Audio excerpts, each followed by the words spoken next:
Monsieur Sallier-Dupin, je vous en prie. Bon, je ne vais pas avoir le succès de Madame Blanche, je suis désolé. Je suis le dernier, Monsieur le Président. Normalement, il y a un A.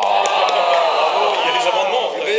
Et j'ai hésité à prendre la parole parce que, pour ne rien vous cacher, j'ai quelques doutes qui demeurent quant à la pertinence de la démarche à l'heure qu'il est. C'est mon côté Saint-Thomas, je verrai au résultat. Mais je me suis fait piquer Aristote par Monsieur le Chevalier, qui n'est pas resté d'ailleurs. Or, Aristote, vieux barbe curiosolite que tout le monde connaît, disait « L'homme est un animal social ». Il n'était pas de Gouesnou, il était de Lambé. Les curiosolites, c'était pas Gouesnou, Marc. L'homme est un animal social. Sauf que, à l'époque où notre grec étudiait et enseignait, il n'imaginait pas que cet animal social puisse créer du lien sans lieu. Ce que disait M. Morvan tout à l'heure, et, enfin moi, m'a marqué, je ne vais pas vous dire m'a choqué parce que ça n'a aucun sens, mais il nous a expliqué rapidement que nous allions avoir plus de liens et moins de lieux, et il opposait les deux.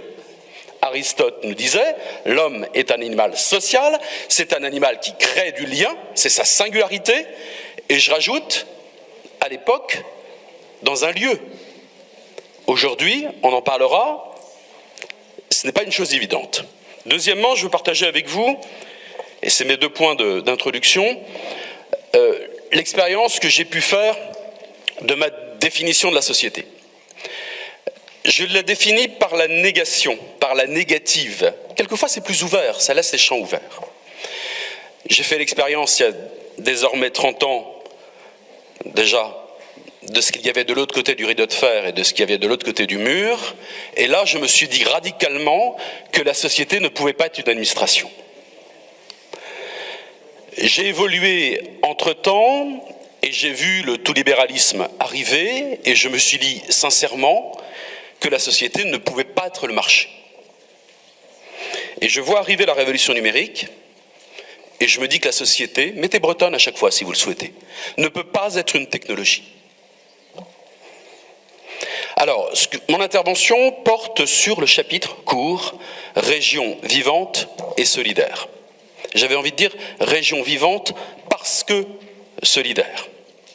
Vous me permettrez d'être un peu critique, Monsieur le Président. Là aussi, comme dans l'ensemble du document, je reprends les propos de Delphine David, j'ai le sentiment qu'on masque des contradictions qui sont croissantes. On y retrouve tous les mots. Humanisme, solidarité, cohésion sociale, égalité des droits, égalité des chances, mixité, dialogue social, lutte contre les inégalités. Tous les mots y sont.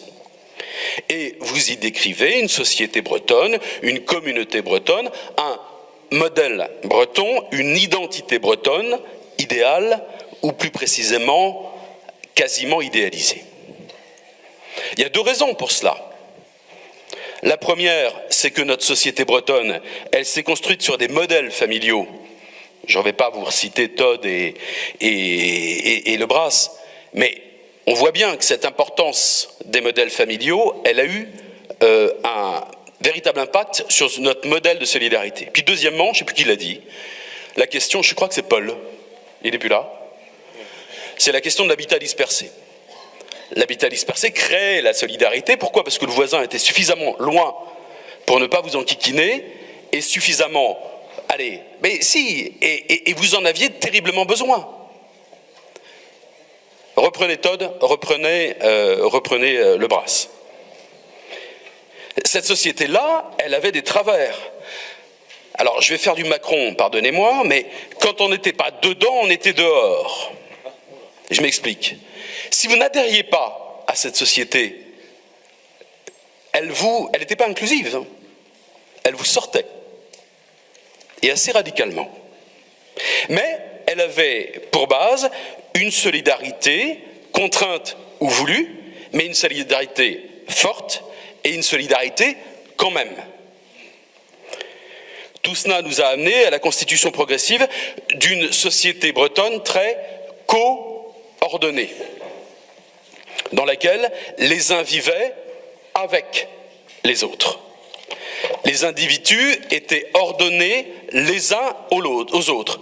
Quand je dis ordonnés, ce n'est pas nécessairement hiérarchisé, mais ils étaient dans une construction sociale ordonnée. Ce n'était pas une société idéale, il ne s'agit pas de décrire une société sans conflit.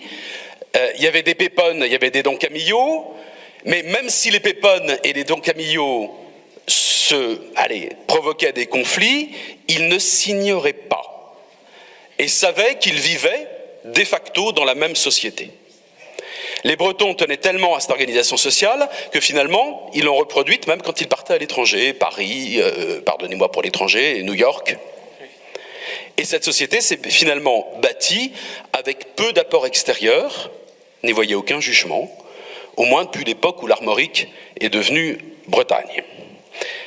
Ce type d'organisation, c'est pas moi qui l'invente, je reviens à Todd, favorise l'instauration de régimes politiques de type social-démocratie, ça a été dit, de type démocratie chrétienne, où finalement la puissance patriarcale, voire plus souvent matriarcale, était transférée à l'État, à l'Église. Alors on contestait l'État centralisateur ou jacobin, on contestait l'Église romaine, mais cela ne nous empêchait pas d'envoyer et de produire un grand nombre de fonctionnaires de l'État, policiers, enseignants, et un grand nombre de clercs ou de missionnaires. Voilà, ça c'est un état des lieux que, me semble-t-il, on peut, peu ou prou, partager. Notre solidarité était imparfaite, mais elle l'était, et elle était durable, ne serait-ce que parce que, géographiquement, ce professeur de géographie, on ne bougeait pas plus que ça. Donc cette solidarité, elle était installée. Et c'est ce modèle-là qui change à grande vitesse. C'est ce modèle-là qui percute de plein fouet les notions de solidarité, de cohésion sociale, enfin tout ce que j'ai dit tout à l'heure, parce que c'est ce modèle-là qui est en train de changer et qui peut se déshumaniser. J'ai entendu Madame Bréard tout à l'heure sur le registre social, et je pense que je vous rejoins sur ce point-là. Je pense que le modèle social percuté aujourd'hui par cette évolution à grande vitesse peut nous déshumaniser parce qu'il peut en finir avec cette solidarité durable. Les deux mots, avec cette solidarité, j'y viendrai, et avec son caractère durable. En Bretagne, notre modèle social, il disparaît en raison de l'évolution des familles, sans jugement, du lien à la terre ou au territoire, qui se distend au point parfois de craquer, sans jugement. La Bretagne, on l'a dit, elle perd sa dynamique démographique naturelle, elle gagne en solde migratoire. Elle intègre donc des gens venus d'ailleurs, quel que soit cet ailleurs, et cet ailleurs, ça peut être une autre région française, dont le modèle n'était pas nécessairement le même, pas de jugement non plus, mais qui n'ont pas nécessairement le même goût du collectif que ceux qui l'ont mangé dans la soupe ou l'ont bu dans le biberon. Nous ne pouvons plus réfléchir à la question sociale en Bretagne aujourd'hui avec les repères des siècles derniers, qui étaient finalement assez constants. On évoque dans le document l'individualisme grandissant, et Madame Bréard, vous le reprenez. J'ai envie d'utiliser un autre mot. Je pense que le vrai danger, c'est l'indifférence.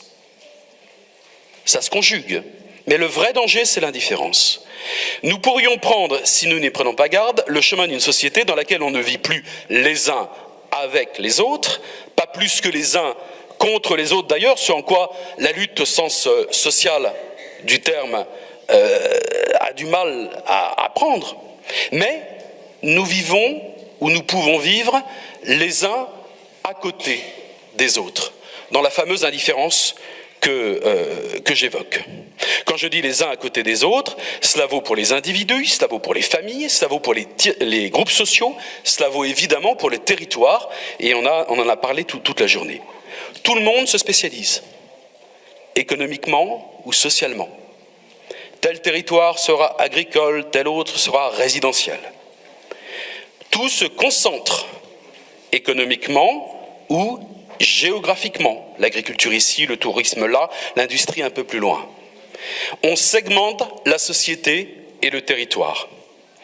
Pour paraphraser le « en même temps » que vous connaissez bien, on perd du « au même endroit », du « dans le même lieu ».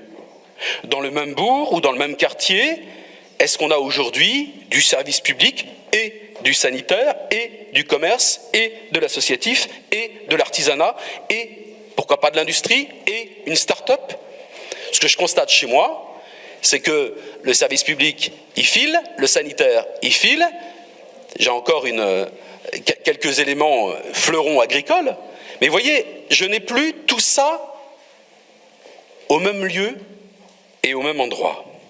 C'est la question de la spécialisation, c'est la question des concentrations, parfois des ségrégations qui se posent à la Bretagne ad intra, en interne, mais qui se posent à la Bretagne dans son rôle également sur le territoire national ou à l'échelon européen.